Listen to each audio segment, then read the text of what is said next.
Rosario, just one question for you again about this settlement. I think there are 130,000 victims' claims. If the settlement were to go through, it would be about $5,000 per family. One of the key things I think I take away from your character is how the hurt spreads way beyond the individual victims. In your characters, it's the marriage, but you see that. Talk to me again about the individual up against the system and what you learned through putting together this movie, the series.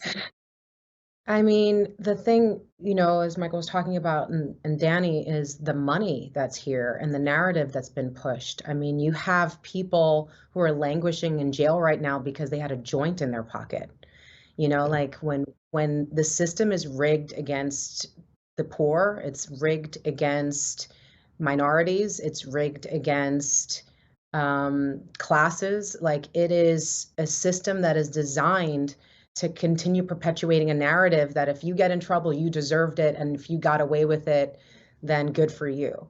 And the powers that be that you get to see in this represented, just the breadth of it and what it really looks like. What does that mean? Like, it's not just someone evilly going, here, I'm going to give you this money and you're going to look out for me, right? It's not like that. It's so much more insidious, the way that it kind of went down. And that's why this story, I think, is so powerful, because it pushes back on this narrative of blaming the victim and ostracizing and stigmatizing the addict, and hopefully starts building up more humanity and an appreciation and compassionate sort of look at just the flaws of human beings, the times in which that this happens, and I keep bringing up, when you have someone like Rudy Giuliani, who is brought on to be the lawyer for Purdue Pharma right after 9/11.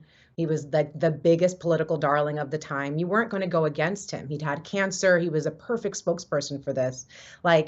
So it's nuanced, the way that they used their privilege. It's the way that they had all of these folks going into each of these doctors, personalizing their relationship with them, getting them gifts and doing all this kind of stuff. How do you push back against a company that has that much money to dominate and create and perpetuate a narrative, and all of these individual victims then get silenced because they've already been encapsulated in the story, and their story is that they're just addicts.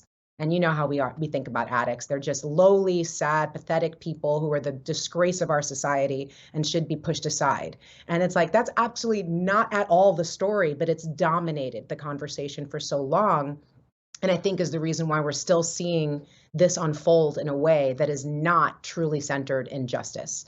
And hopefully a story like this can help shift that narrative, because there is other things we can do, like passing the Sackler Act, that will prevent them from hiding behind Purdue Pharma's bankruptcy and actually hold them accountable. And that could be something legislatively that could be used in future to prevent a crisis like this getting out of control. So there's still stuff that we can do. But we have to have public opinion and the status quo transformed in order to make something like that happen.